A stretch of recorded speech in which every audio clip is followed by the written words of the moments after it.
ಪರಿಶುದ್ಧ ಕಡಲೆ ಹಿಟ್ಟಿನಿಂದ ತಯಾರಾಗಿದೆ. Sadguru Ayurveda gram flour soap. ಜಿವಿ ಟಿವಿಗೆ ಸ್ವಾಗತ. ನಾನು ಹೊಸದುರ್ಗ ರಾಘು.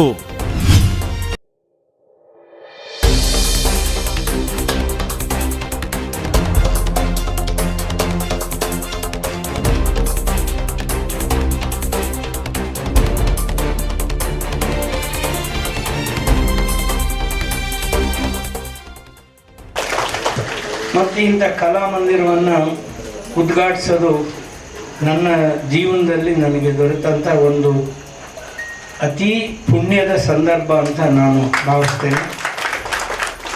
ಎಷ್ಟೋ ಕಲಾವಿದರು ತುಂಬ ಚೆನ್ನಾಗಿದೆ. ಹೊಸದುರ್ಗದಲ್ಲಿ ನಾನು ಗಮನಿಸಿದಾಗೆ ಇಮ್ಮೆನ್ಸ್ ಟ್ಯಾಲೆಂಟ್, ಅದಕ್ಕೆ ಆ ಪ್ರತಿಭೆಗೆ ಕೊರತೆನೇ ಇಲ್ಲ. ಆದರೆ ಅವಕಾಶಕ್ಕೆ ಕೊರತೆ ಇದೆ ಹೊಸದುರ್ಗದಲ್ಲಿ. ಇಂಥ ವೇದಿಕೆಗಳಿಂದ ಇದ್ದರೆ ನಾವು ಅವರಿಗೆಲ್ಲ ಎಲ್ಲ ಕಲಾವಿದರಿಗೂ ಅವಕಾಶಗಳನ್ನು ಮಾಡಿಕೊಡ್ಬೇಕು. ಯಾವ ಒಂದು ಸಮಾಜದಲ್ಲಿ ಕಲೆ, ಸಂಸ್ಕೃತಿ, ಸಾಹಿತ್ಯವನ್ನು ಗೌರವಿಸುತ್ತೋ ಆ ಸಮಾಜ ಉತ್ಕೃಷ್ಟವಾದಂಥ ಸಮಾಜ, ಪ್ರಜ್ಞಾವಂತ ಸಮಾಜ ಅಂತ ನಾವು ಭಾವಿಸ್ಬೇಕು. ಇವತ್ತು ಸರಸ್ವತಿ ಕಲಾಮಂದಿರಗಳು ಇಂಥದ್ದಿನ್ನೆಷ್ಟೋ ಕಲಾಮಂದಿರಗಳು ಪ್ರಾರಂಭ ಆಗುತ್ತೆ ಹೊಸದುರ್ಗದಲ್ಲಿ ಇನ್ನು 1-2 ವರ್ಷಗಳಲ್ಲಿ ಅಂತ ನನ್ನ ಮನಸ್ಸು ಹೇಳ್ತಾ ಇದೆ. ಆದರೆ ಇದು ಪ್ರಾರಂಭ ಮಾಡಿದಾರಲ್ಲ, ಅದಕ್ಕಾಗಿ ಹೃತ್ಪೂರ್ವಕವಾಗಿ ಅಭಿನಂದಿಸಲಿಕ್ಕೆ ಇಷ್ಟಪಡ್ತೀನಿ. ಈ ಸಂಗೀತದಲ್ಲಿ ಎಸ್ಪೆಷಲಿ ಕನ್ನಡದಲ್ಲಿ ಭಾವಗೀತೆಗಳು ಕೊಡ್ತಕ್ಕಂಥ ಸುಖ ಇದೆಯಲ್ಲ, ಅದನ್ನು ತುಂಬ ಎಂಜಾಯ್ ಮಾಡಿದ್ದೀನಿ. ನಿಜವಾಗ್ಲೂ ಕೂಡ ಭಾಳ ಎಂಜಾಯ್ ಮಾಡಿದ್ವಿ. ದೇವರ ನಾಮಗಳಾಗಿರ್ಬೋದು, ಭಾವಗೀತೆಗಳಾಗಿರ್ಬೋದು, ಜನಪದ ಗೀತೆಗಳಾಗಿರ್ಬೋದು, ಈಗಿರ್ತಕ್ಕಂಥದ್ದು ನಮ್ಮ ಜೀವನದ ಅತ್ಯಂತ ಕಷ್ಟದ ದಿನಗಳಲ್ಲಿ ನಮ್ಮ ಆಲೋಚನೆಗಳನ್ನು ಬೇರೆ ಕಡೆಗೆ ಒಂದು ಸ್ವಲ್ಪ ಡೈವರ್ಟ್ ಮಾಡಿ ಮನಸ್ಸಿಗೆ ಮುದ ಕೊಡ್ತಕ್ಕಂಥ ಶಕ್ತಿ ಇರೋದೇ ಸಂಗೀತಕ್ಕೆ. ಅಂತ ಕೆಲಸನ ಅತ್ಯಂತ ಪ್ರಾಮಾಣಿಕವಾಗಿ ನಮ್ಮ ಹಿರಿಯ ಕಲಾವಿದರು ಮಾಡಿದ್ರು.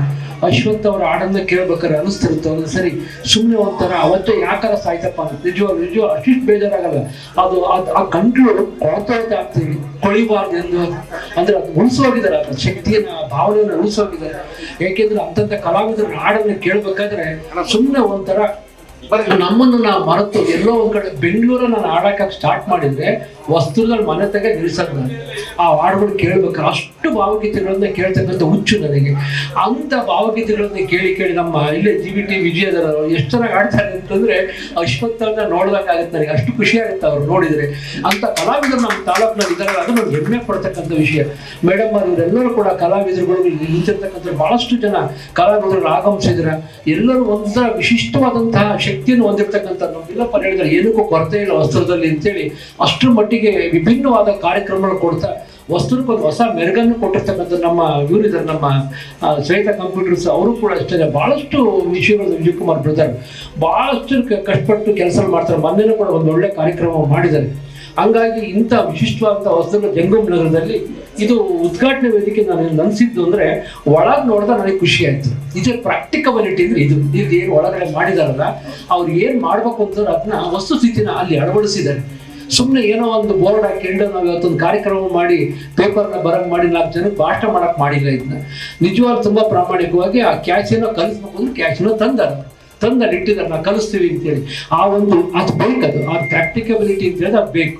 ಅದನ್ನ ತುಂಬಾ ಶಿಸ್ತಾಗಿ ಮಾಡಿರ್ತಕ್ಕಂಥದ್ದು ನೋಡಿ ತುಂಬಾ ಖುಷಿ ಅಂತಂದ್ರೆ ನಾನು ಕೂಡ ಹೇಳಿದೆ ಅವ್ರಿಗೆ, ನಿಮ್ಗೆ ಯಾವುದೇ ಒಂಥರ ಇನ್ಸ್ಟ್ರೂಮೆಂಟ್ಸ್ ಬೇಕಾದ್ರೆ ನಾನು ಕೊಡ್ಸಕ್ಕೆ ಬಂದಿದ್ದೀನಿ ಈ ಕಾರ್ಯಕ್ರಮಕ್ಕೆ ಅಂತ ಹೇಳಿ. ಆ ಸವಾಲುಗಳ ಅವಶ್ಯಕತೆ ಇದ್ರೆ ಏನಿದ್ರು ಕೂಡ ಮಾಡೋಣ ಅಂತ ಹೇಳಿ ನನಗೆ ಬಹಳ ಆಸೆ ಇದೆ.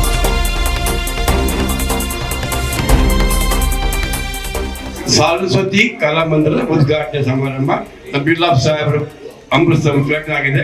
ನಾನು ನಮ್ಮ ಕಲ್ಮಠ ಸಾಹೇಬ್ ಹೇಳ್ದಂಗೆ ನಮ್ಮ ಶಿವಣ್ಣವ್ರು ಇವತ್ತೇ ಸಹಾಯ ಮಾಡಬೇಕು ಅಂತ ಅಂತ ಕಲ್ತಿದ್ವಿ.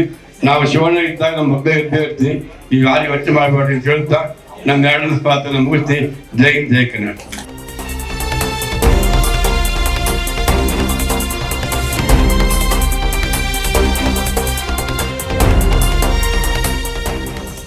ಸರಸ್ವತಿ ಕಲಾ ಕೇಂದ್ರದ ಉದ್ಘಾಟನಾ ಸಮಾರಂಭದಲ್ಲಿ ವೇದಿಕೆ ಮೇಲೆ ಹಾಜರಿರುವ ಎಲ್ಲ ಗೌರವಾನ್ವಿತ ಗಣ್ಯರೇ ಹಾಗೂ ಸಾಹಿತ್ಯಾಸಕ್ತರೆ, ಸಂಗೀತಾಸಕ್ತರೆ, ಕಲಾಭಿಮಾನಿಗಳೇ, ಇಷ್ಟೊತ್ತರೆಗೂ ಈಗಾಗಲೇ ಈ ನಾಟಕದ ಬಗ್ಗೆ, ಸಂಗೀತದ ಬಗ್ಗೆ ಎಲ್ಲ ಆಯಾಮಗಳನ್ನು ಕೂಡ ಮಾನ್ಯ ಶ್ರೀ ಬಿಲ್ಲಪ್ಪನವರು ಮತ್ತು ಕಲ್ಮಠರವರು ಎಲ್ಲ ತಮಗೆ ತಿಳಿಸ್ಕೊಟ್ಟಿದ್ದಾರೆ. ಸಂಗೀತ ನಮಗೆ ಯಾಕೆ ಬೇಕು, ಕಲೆ ಯಾಕೆ ಬೇಕು, ಸಂಗೀತ ಸಾಹಿತ್ಯ ಇಲ್ಲದೆ ಇದ್ರೆ ಬದುಕಲಿಕ್ಕೆ ಆಗಲ್ವಾ ಅಂತ. ಬದುಕಬಹುದು, ಮನುಷ್ಯರನ್ನು ಬದುಕಕ್ಕಾಗಲ್ಲ. ಸಂಗೀತ ಸಾಹಿತ್ಯ ಕಲೆ ಇಲ್ಲದೆ ಇದ್ರೆ ಬದುಕಬಹುದು, ಮನುಷ್ಯನ ಬದುಕಕ್ಕಾಗಲ್ಲ.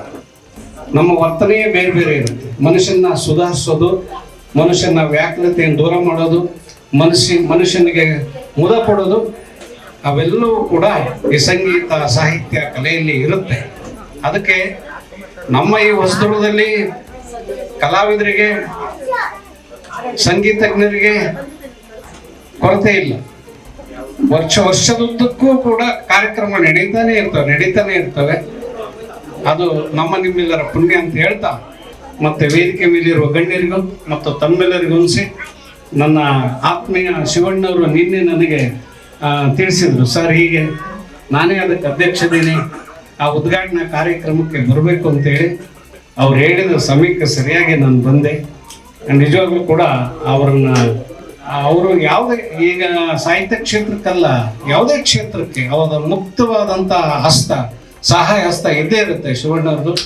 ಅಂಥವರಿಂದಲೇ ಕೂಡ ಈ ನಗರದಲ್ಲಿ ಬಹಳಷ್ಟು ಕಾರ್ಯಕ್ರಮ ನಡೀಲಿಕ್ಕೆ ಆಸ್ಪದ ಆಗಿದೆ ಅಂತ ಹೇಳ್ತಾ ಮತ್ತೊಮ್ಮೆ ತಮ್ಮೆಲ್ಲರಿಗೂ ನನ್ನ ಮಾತು ಮುಗಿಸಿ ನಮಸ್ಕಾರ.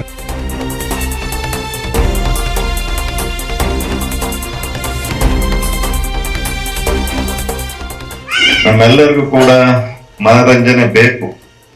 ಮನರಂಜನೆ ಬೇಕು ಅಂದ್ರೆ ಮನರಂಜನೆ ಒಂದ್ ಸಂದೇಶನೂ ಕೊಡ್ಬೇಕು, ಆ ರೀತಿ ಇರಬೇಕು. ಬಿಲ್ಲಪ್ಪ ಸಾಹೇಬರು ಮಾತಾಡೋ ಅವರ ನುಡಿಯಲ್ಲಿ ಹೇಳಿದ್ರು, ಬಹಳ ಚೆನ್ನಾಗಿ ಹೇಳಿದ್ರು. ನಿಜವಾಗ್ಲೂ ಕೂಡ ನಮ್ಗೆ ಮನರಂಜನೆ ಬೇಕು. ಮನರಂಜನೆ 24 ಗಂಟೆ ಯಾರು ಮನರಂಜನೆ ಮಾಡಲ್ಲ. ಆದ್ರೆ ನಮ್ಮ ಕೆಲಸವನ್ನಲ್ಲಿ ನಾವು ನಿರತರಾಗಿರ್ತೀವಿ. ಅದಕ್ಕೊಂದು ಸಮಯ ಅಂತ ಇದೆ. ಆ ಸಮಯದಲ್ಲಿ ನಾವೆಲ್ಲರೂ ಕೂಡ ಅದಕ್ಕೆ ನಾವು ಇದ್ದಾಗ ಮನರಂಜನೆಯ ಸಮಯವನ್ನ ಕೊಟ್ರೆ ನಿಜವಾಗ್ಲೂ ಕೂಡ ನಾವೆಲ್ಲರೂ ಕೂಡ ಆರೋಗ್ಯವಾಗಿರ್ಬೋದು ಅಂತ ಹೇಳಕ್ ಇಷ್ಟಪಡ್ತೀನಿ. ಮತ್ತೇನಾಗಿದೆ, ಮಾಧ್ಯಮದ ಎಲ್ಲರೂ ಕೂಡ ನಾವೆಲ್ಲ ಟಿವಿ ಮೇಲೆ ಬಿದ್ದ್ಬಿಟ್ಟಿದೀವಿ. ಅವರೇ ನಮ್ಮ ಸಾಧಕರೇನೋ ಅಂತ ನಾವು ಸಾಧಕರಾಗೋದನ್ನ ಕಲಿಬೇಕು. ಟಿವಿಯಲ್ಲಿ ಇರೋರೇ ಮಾತ್ರ ಸಾಧಕರಲ್ಲ, ನಾವು ಸಾಧಕರಾದ್ರೆ ಸ್ವತ್ತು ನಮ್ಮಲ್ಲಿ ಉಳಿಯುತ್ತೆ, ಅದು ನಮ್ಮ ಆಸ್ತಿ ಆಗುತ್ತೆ ಅಂತ ನಾನು ಹೇಳ್ತೀನಿ. ಅದು ನಮ್ಮ ನಾಗರಾಜ್ರವರು ರೇಷ್ಮೆ ಇಲಾಖೆಯಲ್ಲಿ ಇದ್ದಂಥವ್ರು. ಅವರು ಈ ಸಾಣಿಹಳ್ಳಿ ನಾಟಕೋತ್ಸವದಲ್ಲಿ ಮತ್ತೆ ಸೀರಿಯಲ್ಗಳಲ್ಲಿ ಮಾಡ್ತಾ ಇದ್ದಾರೆ. ಪಾಪ ನನಗೊಂದ್ 2 ವರ್ಷದಿಂದ ಸರ್ ನೀವು ಬರ್ಬೇಕು ಸರ್, ಈ ಸಂಘದಲ್ಲಿ ಇದ್ದು ನಾವೆಲ್ಲರೂ ಕೂಡ ಒಳ್ಳೆ ಪಾಠಶಾಲೆಯನ್ನ ಸಂಗೀತ ಉಳಿಸ್ಬೇಕು, ಮಕ್ಕಳಿಗೆ ನಾವು ಸಂಗೀತವನ್ನ ಕಲಿಸ್ಬೇಕು ಅಂತಂದಿದೆಯಲ್ಲ, ಇದು ಬಹಳ ಮುಖ್ಯವಾದಂತ ಕೆಲಸ. ಇವತ್ತೇನಾಗ್ಬಿಟ್ಟಿದೆ, ಒಂದು ಹೊಲವನ್ನ ನಾವು ಹದ ಮಾಡ್ತೀವಿ, ಹದ ಮಾಡಿ ಸುಮ್ಮನೆ ಬಿಟ್ರೆ ಅದರಲ್ಲಿ ಬೆಳೆ ಬರಲ್ಲ. ಹದವನ್ನ ಮಾಡಿದ್ಮೇಲೆ ಇಡೀ ಬೀಜವನ್ನ ಬಿತ್ತಬೇಕು, ಕಂಡ್ಗ ಬೆಳೆ ಬರುತ್ತೆ. ಹಂಗೆ ನಾಗರಾಜ್ರವರು ಅವರ ವೃತ್ತಿಯನ್ನ ಪೂರೈಸಿ ನಿವೃತ್ತಿ ಜೀವನದಲ್ಲಿ ಒಂದು ಅಭಿನಯ ಕಲೆ ಇದು ಬೆಳೆಸಬೇಕು ಅನ್ನೋ ಒಂದು ಉದ್ದೇಶದಿಂದ ಈ ಜಾಗವನ್ನ ಅವ್ರ ಮನೆ ಮೇಲೆ ಒಂದು ಸಣ್ಣ ರೂಮ್ ಅನ್ನ ಕಟ್ಟಿಸಿ ಅದೊಂದು ಪಾಠಶಾಲೆಯನ್ನ ಮಾಡ್ಕೊಂಡು ಅವ್ರಿಗೆ ಎಷ್ಟು ಅಭಿರುಚಿ ಇದೆ.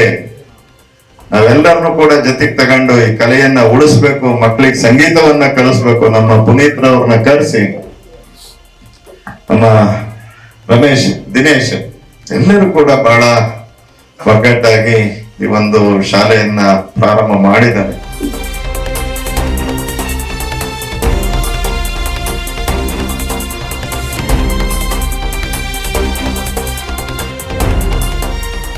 ಯಾಕೆಂದ್ರೆ ನೋಡ್ರಿ, ಅವರನ್ನ ನಾವು ಗುರುಗಳ ರೀತಿಯಲ್ಲಿ ಭಾವನೆಯಿಂದ ನೋಡ್ತಾ ಇದ್ವಿ. ಯಾವಾಗ್ಲೂ ನಮ್ಗೆ ಕುಮಾರಣ್ಣರ್ ಈಗ ನೋಡಿದ್ರೆ ಕುಮಾರಣ್ಣರ ನಮ್ ಗುರುಗಳ ಅಂತ ಒಂದು ಆಶ್ಚರ್ಯ ನನಗೆ ತುಂಬಾ ಖುಷಿ ಆಯ್ತು.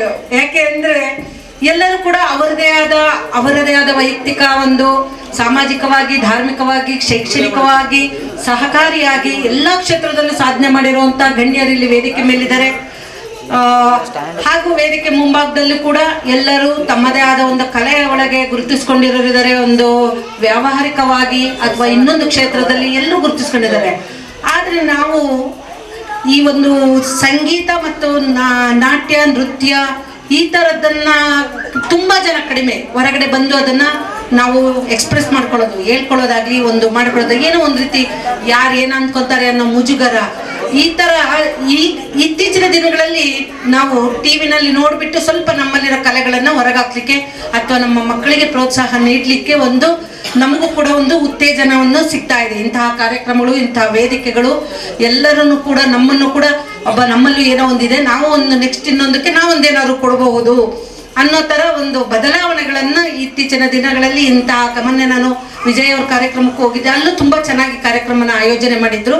ಹಾಗೆ ಈ ಒಂದು ಕಾರ್ಯಕ್ರಮ ತುಂಬ ವಿಭಿನ್ನ, ಪ್ರಾಕ್ಟಿಕಲ್ ಆಗಿ ಇಲ್ಲಿ ಏನು ತಬಲಾ ಮತ್ತೆ ಇದನ್ನ ಇನ್ಸ್ಟ್ರೂಮೆಂಟ್ಸ್ ಎಲ್ಲ ಕಲಿಸುವಂಥದ್ದು ಮತ್ತೆ ಸಂಗೀತವನ್ನು ಹೇಳ್ಕೊಡೋದು. ಸಂಗೀತ ಅನ್ನೋದು ಅದಕ್ಕೂ ಕೂಡ ವಯಸ್ಸಿಲ್ಲ.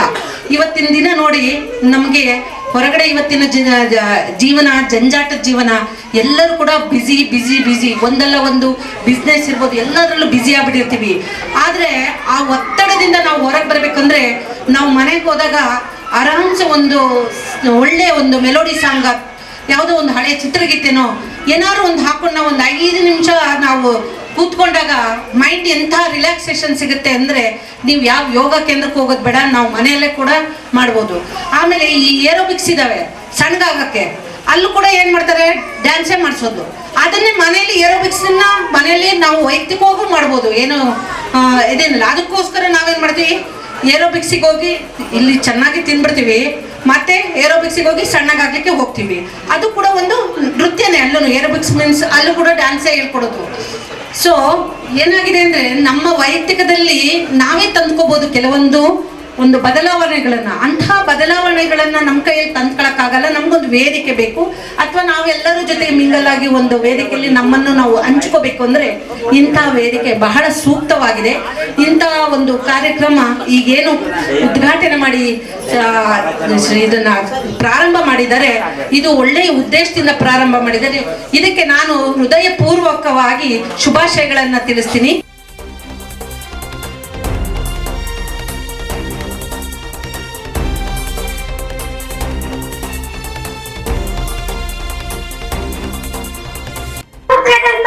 ಕನ್ನಡ ತಾಯಿಯ ಮಡಿಲ ಮಕ್ಕಳು, ಕನ್ನಡಿಗರ ಧರ್ಮ, ಕನ್ನಡಿಗರ ನೀತಿ, ಕನ್ನಡಿಗರ ಸಂಸ್ಕೃತಿ ನಮ್ಮ ರಕ್ತ ನಾಡಿಗಳಲ್ಲಿ ಹರಿಯುತ್ತಿದೆ.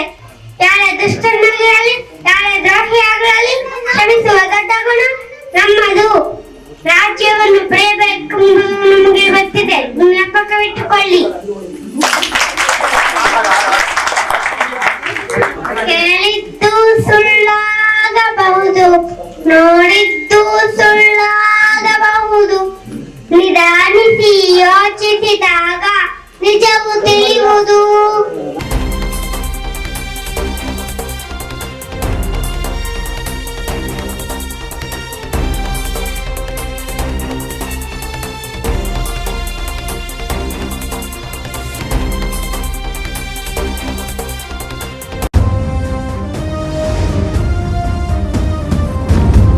ಜಿವಿ ಟಿವಿ, ಇದು ನಿಮ್ಮ ಧ್ವನಿ.